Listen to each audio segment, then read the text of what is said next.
we all fall down.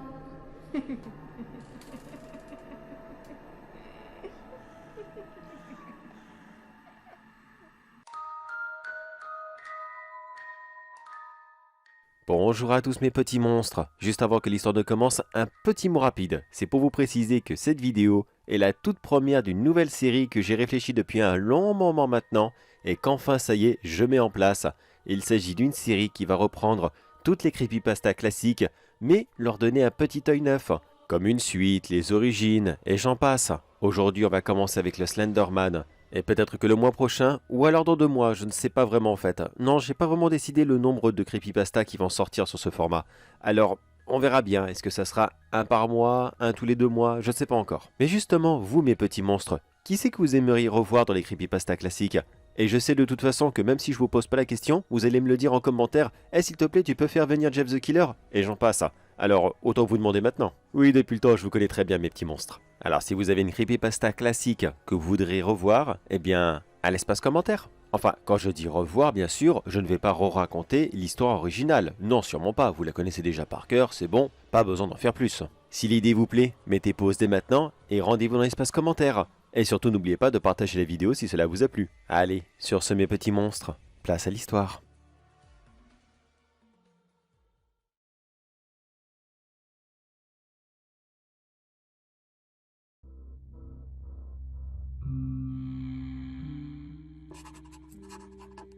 Ceci est pas mon testament, non, car de toute façon, je n'ai rien à léguer à personne, alors ça ne sert strictement à rien de le faire. Non, ceci est plus comme un message, une trace ou n'importe quoi d'autre qui pourra faire comprendre à la personne qui écoutera que oui, j'ai existé, j'ai été là. Vous ne m'avez pas vu. Non, non, vous ne m'avez jamais vu de toute façon. Et pourtant, j'ai essayé le plus possible de veiller sur vous. J'ai tout fait pour l'arrêter. Enfin, l'arrêter, non, non, ça j'ai jamais pu le faire.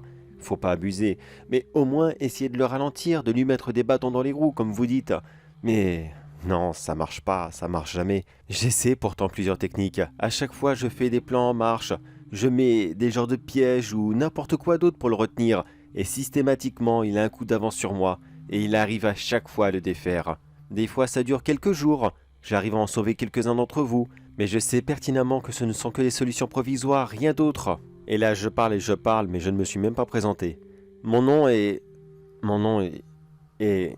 je- bah... Je sais plus. Merde, je sais plus. Excusez-moi, je voudrais me présenter, mais ça fait tellement longtemps que je suis dans cette forêt que... Comment est-ce que je m'appelle? Attends, mon badge, il est où? Mais... Ah non, mais est-ce que j'ai déjà eu au moins un badge? Merde alors. Bon bah, c'est pas grave, c'est pas grave. Je vais rester concentré sur l'essentiel. Alors, appelez-moi le garde forestier, voilà, simplement le garde forestier. Même si de toute façon, je n'ai pas vraiment besoin d'avoir un nom. Et oui, comme vous l'avez deviné avec ce pseudo, je suis un garde forestier, mais pas vraiment garde forestier officiel. Disons que je suis imposé ici car malheureusement, je ne peux plus partir. Regardez dans les archives du parc, peut-être que vous me trouverez. Peut-être que je suis encore inscrit dedans comme l'un des premiers gardes forestiers du coin. Je dois être là depuis des décennies maintenant. Je me souviens comment j'ai atterri ici. Je me souviens le tout premier jour de mes galères. À cette époque, j'étais tranquillement avec mon frère. Lui et moi, on était deux jeunes petits casse-cous qui voulaient à tout prix rentrer dans la vie professionnelle. Je me souviens qu'on avait 18 et 19 ans. Oui, c'était lui le plus vieux. Alors vous voyez, on était relativement jeunes. Mais moi, j'étais plus sérieux, plus professionnel. Alors que lui, il passait son temps à s'amuser, flirter avec des filles, et j'en passe. Oui, bien sûr, je le sais, il n'y a aucun mal à ça, évidemment. On était encore jeune, on avait l'âge de le faire. Mais moi, je voulais rentrer dans la vie active. Je voulais à tout prix avoir ce travail que je désirais tant, être garde forestier. J'ai toujours aimé la nature, les responsabilités, surveiller cet endroit qui est si fragile, si beau et si magnifique à la fois. On en a besoin, et pourtant on lui crache la figure dès qu'on a l'occasion de le faire. C'est quand même horrible. Alors c'est pour ça que je voulais être garde forestier. Je voulais protéger cet endroit. Je me souviens qu'il n'y avait pas beaucoup de diplômes et de formations pour devenir garde forestier à mon époque. Ça, c'était il y a très longtemps, bien sûr. C'était surtout l'expérience qui primait avant toute chose. Alors j'ai passé plusieurs longs mois ici à être formé par des professionnels, jusqu'à ce que j'ai enfin réussi à en devenir un. Et mon frère, lui, eh bien, pendant ce temps, il s'est amusé, comme d'habitude. Il a passé dans plusieurs grandes villes, je ne sais pas où exactement. Très franchement, je m'en fichais éperdument. Au début, oui, j'aimais bien le suivre. Évidemment que les deux frères ont fait quelques conneries ensemble, cela va de soi. Mais j'ai rapidement arrêté car je voyais bien que ça servait strictement à rien. S'amuser, s'amuser, s'amuser, c'est bien, mais ça va bien 10 minutes aussi. Au bout d'un moment, il faut penser à quelque chose de plus sérieux. Alors le jour où il s'est enfin réveillé et qu'il s'est enfin dit « Merde, je dois faire quelque chose de ma vie », eh bien non, il pouvait pas. Il n'avait aucun diplôme, aucune formation, rien du tout. Et surtout qu'il avait 19, 20 ans, je crois. À notre époque, on travaillait très très jeune. C'est comme si que vous rentreriez dans la vie professionnelle à 30, 35 ans. Alors oui, il avait beaucoup de soucis à se faire, et la seule chose d'à peu près correcte qu'il a réussi à trouver, eh bien, c'était ici, une formation auprès de son petit frère, qui a réussi à le former pour devenir garde forestier à son tour. Après, pour être honnête, j'en suis sûr et certain que s'il a pris ça, c'est vraiment parce qu'il n'avait pas le choix. Je me souviendrai toujours de ce jour où je l'ai vu arriver comme ça dans mon bureau, en disant « Ça y est, je veux devenir garde forestier ». Sérieusement, lui, devenir garde forestier, avoir un travail aussi important? Non, non, j'y croyais pas une seule seconde. Et j'ai bien fait de pas le croire. Certes, il a tout fait comme il fallait. La formation, l'examen, tout. Mais à l'instant même où il a eu le poste, eh ben je peux vous garantir que ça a changé radicalement. Il n'en avait plus rien à faire. Il ne faisait pratiquement aucune ronde. Il n'en avait rien à faire des animaux qui étaient en voie de disparition. Il ne se concentrait absolument pas sur les espèces de plantes endémiques du coin, même sur les champignons. Alors que pourtant, c'est intéressant les champignons, non? Et puis combien de fois j'ai pu le surprendre dans les bois, en train d'être complètement saoul, complètement défoncé et en titubant partout, tout en hurlant des conneries à tue-tête. Heureusement qu'il n'y avait personne pour le voir, heureusement. Et en plus, monsieur se permettait de choisir là où il allait, quand il allait. Car normalement, on va d'abord au bureau, puis on fait des petits tours dans le parc pour chercher éventuellement des gens qui seraient égarés, perdus, et j'en passe. Oui, c'est un travail très très long, mais je ne vais pas vous le décrire ici, je pense qu'on n'a pas le temps et surtout que c'est pas le moment. Mais tout ça pour dire qu'il y a tout de même des activités à l'intérieur et à l'extérieur, c'est inévitable. Mais non, monsieur n'en avait que faire. Il se permettait toujours de rester H24 à l'intérieur des bureaux en hiver et toujours à l'extérieur des bureaux, dans la forêt, quand nous étions en été. Je ne sais même plus le nombre de fois que j'ai dû trouver des excuses bidons pour essayer de justifier son absence au supérieur. En dernier, je ne savais plus du tout quoi leur dire. J'ai trouvé des excuses tellement bêtes que même eux m'ont remis en question. Honnêtement, j'en avais marre, mais vraiment, vraiment très marre de lui. Je priais tous les jours pour qu'il puisse disparaître dans les bois et que ça y est, plus jamais de ma vie, je n'ai à me soucier de son comportement et à me faire des soucis pour ma propre carrière et mon avenir. Car oui, au bout d'un moment, à force de le couvrir, eh bien, j'en prenais dans la gueule. Et oui, bien sûr, j'ai essayé de lui en parler plusieurs fois. J'ai très souvent essayé de lui dire que son comportement nous mettait tous les deux en danger. Mais d'après lui, c'était tout à fait normal. Les frères doivent s'entraider, alors c'est bon, et puis, il n'y a pas mort d'homme, au pire, si on perdait ce boulot, on n'avait qu'à en chercher un autre. On était si fort, enfin du moins, j'étais si fort. Je pouvais aller dans toutes les boîtes que je voulais, et lui, il pouvait me suivre comme une lettre à la poste. C'est quoi déjà le terme pour définir des gens comme ça? C'est... Attendez, je cherche... Boulet, c'est ça, exactement. C'était un boulet. Et au final, oui, on a eu les problèmes qu'on aurait dû avoir. Enfin, non pas vraiment, c'était d'autres problèmes. J'aurais préféré qu'on soit viré, très franchement oui. J'aurais préféré qu'on soit envoyé très très loin d'ici et qu'on se retrouve un poste dans, je sais pas moi, McDo ou dans une autre entreprise comme ça tout aussi bidon. Mais non, finalement mon frère a décidé d'encore faire une connerie. Il a fallu que je le suive encore une fois pour être sûr qu'il ne fasse pas trop de dégâts. Je me demande même s'il savait qu'il en faisait des conneries. Mais bon, passons, c'est pas très important car cette connerie-là, c'était LA connerie de trop. Ah oui, excusez-moi, j'ai oublié de vous dire dans quelle forêt est-ce qu'on travaille. Eh bien, je suis désolé, mais je ne vous le dirai pas. Pour la simple et bonne raison que je ne veux ni ternir l'endroit, ni que vous nous recherchiez, moi et mon frère. Alors oui, comme je vous le disais, un soir de trop, eh bien, il a décidé de faire la grosse connerie. Et dans ce bois, il y a comme un arbre que... C'est un arbre qui est un peu spécial, certes.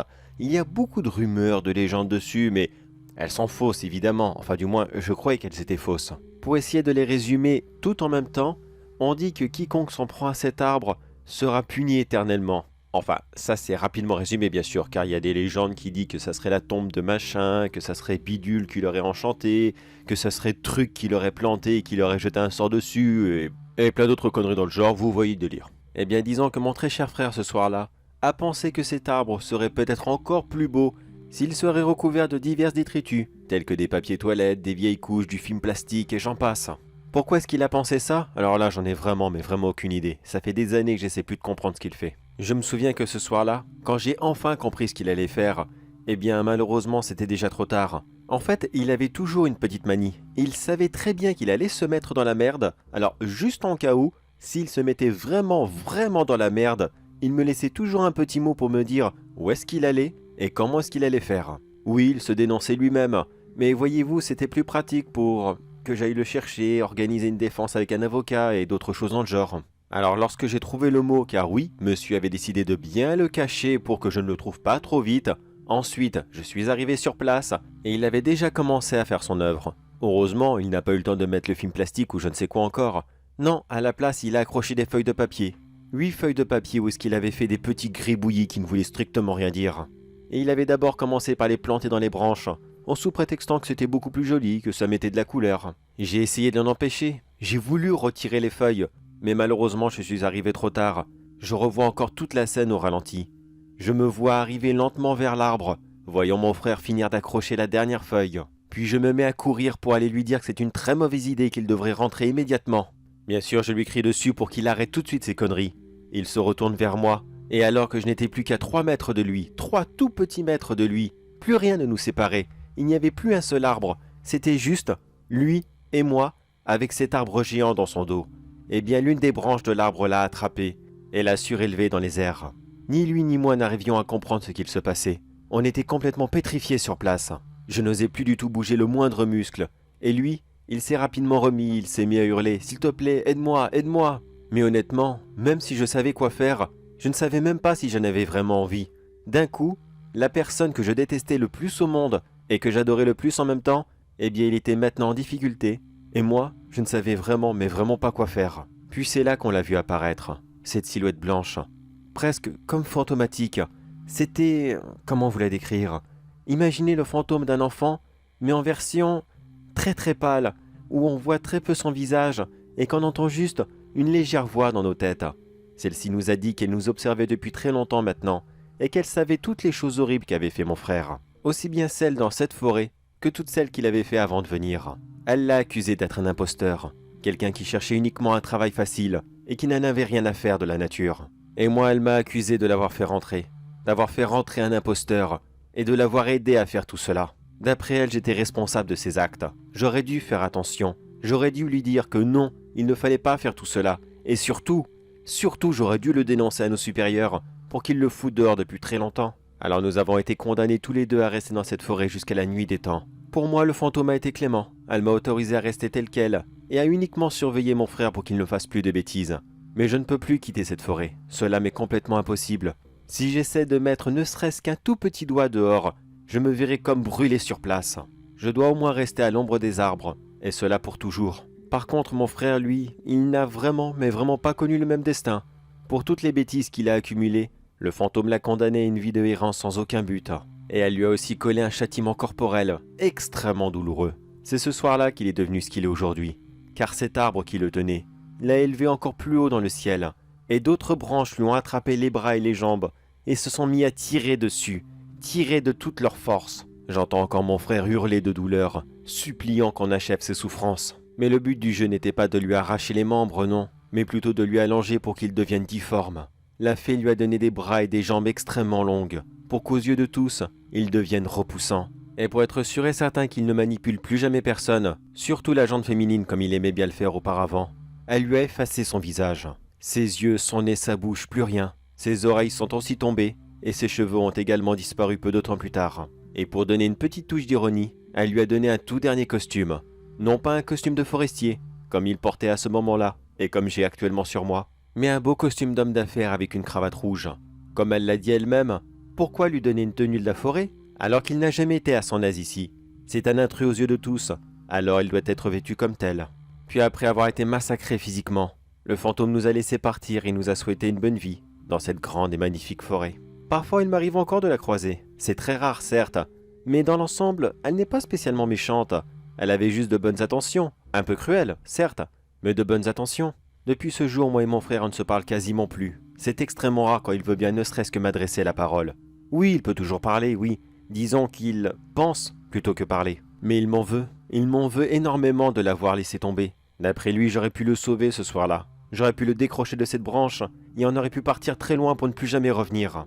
Je me suis repassé cette scène des centaines de fois dans la tête, et je suis sûr et certain que non, je n'aurais rien pu faire. Mais mon très cher frère, lui, est persuadé que si, j'aurais pu au moins essayer. Que voulez-vous, il a toujours été irresponsable.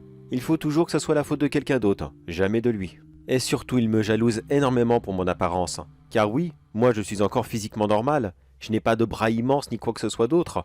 J'ai d'ailleurs continué ma vie pendant encore très longtemps après cet événement. Je suis retourné à mon travail, et j'ai fait tout comme d'habitude. La seule différence, c'est que lorsque je finissais mes heures de travail, au lieu de rentrer simplement chez moi, je retournais dans la forêt et je me bricolais petit à petit une genre de petite cabane, dans un coin où je savais que personne n'allait jamais.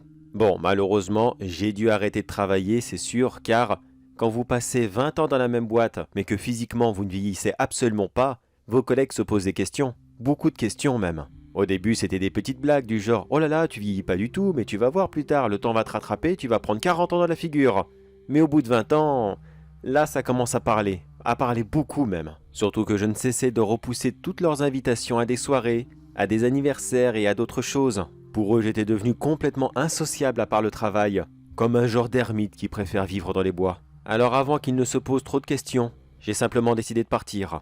Non, je n'ai pas donné de préavis ni quoi que ce soit d'autre. De toute façon, pourquoi faire? Je n'avais pas l'intention de retrouver un autre travail. Non, j'ai simplement fait un abandon de poste, et tout s'est bien terminé. Pendant ce temps, mon frère, eh bien lui, il s'est trouvé une toute autre activité. Il a réussi à récupérer ses 8 feuilles, et il les a dispersées un petit peu partout dans la forêt. Vous vous souvenez? Les 8 feuilles qu'il avait disposées sur l'arbre. Eh bien, il a réussi à les récupérer, et il les accrochait ici et là. Dans quel but? Eh bien, disons que c'était comme les fils d'une toile d'araignée. Quand une mouche en touche un, et qu'elle envoie un petit signal en se débattant, l'araignée sort de son trou, et elle se jette sur sa proie. Oui, pour une raison qui m'échappe complètement, mon frère a décidé de se venger sur quiconque rentrait dans cette forêt, et surtout, dans son territoire. Enfin, ce qu'il estimait être son territoire. Au début, il les accrochait n'importe où pour essayer de choper le plus de personnes possible. Mais après qu'on ait une conversation, on va dire un peu musclée d'une certaine façon, lui et moi on s'est mis d'accord pour qu'il les accroche dans un seul coin de la forêt.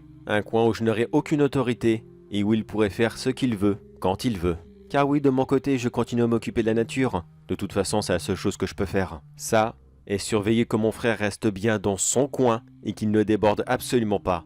Car oui, je lui ai donné un coin très précis où il y a très peu de personnes qui y passent. À la base, il voulait les chemins pédestres, mais certainement pas, et puis quand encore? Vous imaginez le nombre de personnes qu'il aurait tué? C'était inenvisageable. Mais ça lui arrive de plus en plus souvent d'attendre que j'ai le dos tourné pour sortir de sa zone et essayer d'attraper de nouvelles victimes. La seule activité qu'il nous reste en commun, lui et moi, eh bien, c'est que moi, je dois enterrer les corps qu'il laisse derrière lui. Je l'avoue, c'est un peu une complicité de meurtre, mais je n'ai vraiment, mais vraiment pas envie que les gens traînent par ici et qu'ils tombent sur les griffes de mon frère. Alors j'essaie de cacher les preuves le plus possible, mais malheureusement il devient trop gourmand en ce moment, et ça devient de plus en plus difficile de réussir à les cacher. Ça devient toujours un nouveau système, une nouvelle mise à jour. Avant, dans le temps, je me souviens que quand mon frère tuait quelqu'un, j'enterrais le corps, ça arrivait parfois que des chiens policiers le trouvent, et c'est tout. Et non, ils ne nous ont jamais trouvés, ni moi ni mon frère. Pourquoi? Eh bien disons que c'est la seule bénédiction que le fantôme de la forêt nous a accordée. Le fait d'être invisible à ceux qui ne nous cherchent pas précisément. Et si on ne rentre pas en contact volontairement avec eux. C'est-à-dire, quelqu'un peut passer devant nous, s'il ne cherche pas spécialement ni moi ni mon frère, et si nous-mêmes, nous n'entamons pas la conversation, ni même un contact physique avec lui, eh bien, il passera sans nous remarquer. Mais ça, c'était dans le temps. Car aujourd'hui, vous avez ces petits appareils qui s'appellent des... Comment déjà? Des smartphones, voilà. Les smartphones. C'est vraiment une invention à la con. À cause de ça, on sait exactement où vous êtes, et n'importe qui peut vous retrouver. Maintenant, à chaque fois que j'en trouve un sur un corps, je dois systématiquement m'en débarrasser, car sinon tout le monde rapplique par ici. Mais j'avoue que par curiosité, j'en ai déjà feuilleté plusieurs, et je sais maintenant pourquoi plusieurs personnes viennent par ici. Apparemment, ils sont à la recherche de mon frère, le Slenderman, comme ils l'appellent. Quel nom à coucher dehors! Et je peux vous assurer qu'il pense exactement la même chose que moi. Il déteste ce nom. Par contre, il adore être célèbre. Ça c'est sûr, il a pris le melon depuis quelque temps. Enfin le melon. Lui qui est blanc comme un derrière, il a plutôt pris la tête d'œuf. Ah oui, sa couleur blanche. Non, il n'a pas toujours été comme ça. Non, pas du tout. Il était bronzé avant. Mais à force de rester toujours dans l'ombre des arbres, eh bien, forcément, on ne bronze plus. Moi-même, je suis pâle comme un linge. Mais bon, que voulez-vous? On peut pas sortir alors, on n'a pas le choix. Et comme je le disais au début de mon récit, j'ai passé les dernières années à essayer de l'empêcher de sortir. Car attention, monsieur maintenant a pris la grosse tête, et il décide maintenant de vouloir sortir de la forêt pour pouvoir exercer son œuvre. Car je vous rappelle que lui, il peut sortir. C'est juste qu'il était bloqué ici à cause de son apparence hideuse. Mais maintenant qu'il n'en a plus honte, il a envie de sortir. Il a envie de se montrer au monde et de l'effrayer. En plus, vu que beaucoup de personnes le connaissent, il sait qu'il sera vu par énormément de gens avant de les tuer. Croyez-moi que j'ai tout fait pour l'en dissuader, tout. Je lui en ai parlé je ne sais plus combien de fois, je lui ai crié dessus, je lui ai ordonné de rester là. J'ai même fait des genres de pièges, des signaux sonores pour me prévenir au moment même où il voudrait sortir. S'il m'écoute encore un peu, c'est uniquement parce qu'il a encore un peu de respect pour moi, rien de plus. Mais maintenant il ne me parle plus, il ne me regarde même plus. Ça me fait un petit peu mal d'une certaine façon. Ça reste mon frère, même si c'est sa faute qu'on est là, enfin sa faute. Oui, non, peut-être que c'est vrai, si je ne l'aurais pas fait venir, s'il y aurait des années en arrière, je ne lui aurais pas dit « Non, la place de forestier, ce n'est pas pour toi ». Peut-être qu'il ne serait pas venu et on ne serait pas dans cette merde. Je sais que le monde le déteste, je le sais très bien. Mais s'il vous plaît, ne lui en voulez pas trop, il souffre énormément par rapport à ce que vous croyez. Alors c'est pour cela que je laisse cette toute dernière note derrière moi. Car ce soir, je vais l'affronter. Mais je vais l'affronter plus violemment que d'habitude. Oui, on s'est déjà disputé très violemment, c'est vrai. Mais jamais au point où l'un d'entre nous doit en mourir. Et j'ai bien peur que ce soir, eh bien, cela devienne inévitable. En plus, maintenant, il a cette espèce d'effet parasite lorsqu'il s'approche de quelqu'un. Un espèce d'effet grisonnant que je ne supporte absolument pas. Je suis sûr d'ailleurs qu'il l'a fait uniquement pour m'emmerder. Parce qu'il sait que je n'aime vraiment, mais vraiment pas ce son.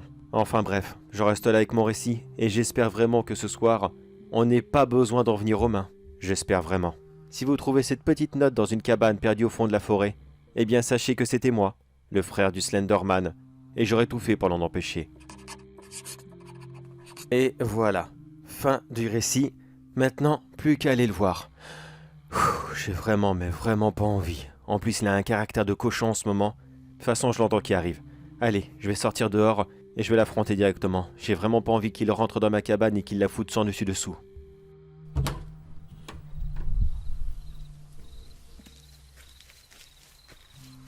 Bonsoir. Belle nuit, n'est-ce pas? Tu veux toujours pas parler, n'est-ce pas? D'accord, d'accord.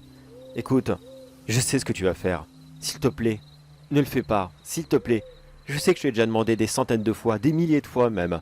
Mais je t'en supplie, n'y va pas. Ça ne te servira à rien. Tu comprends? À rien du tout. T'es déjà célèbre. Le monde te connaît déjà. Alors pourquoi faire? Vouloir aller tuer plus d'innocents alors que t'es déjà connu par tous. Pourquoi faire? Qu'est-ce que tu veux de plus? Allez, s'il te plaît, rentre chez toi. Rentre chez toi et oublie cette idée. Oublie ce massacre. Ça ne servira à rien, tu m'entends? À rien du tout et... Ah, s'il te plaît, fais pas ce son. S'il te plaît, fais pas ça, j'aime pas ça. S'il te plaît, non, non. Oh, ça fait mal. Oh. Ah, j'ai horreur quand tu fais ça, tu le sais très bien. J'ai horreur quand tu fais ce son et... Où est-ce qu'il est? Où est-ce que tu es? Eh oh! Où est-ce que tu es? Eh merde. Eh merde, il en a profité pour partir. Pourquoi est-ce qu'il m'a pas attaqué? Pourquoi est-ce qu'il ne m'a pas tué pour être tranquille définitivement? Peut-être qu'il m'apprécie encore dans le fond. Mais j'espère vraiment qu'il fera pas trop gros massacre ce soir, pourvu qu'il ne tue personne.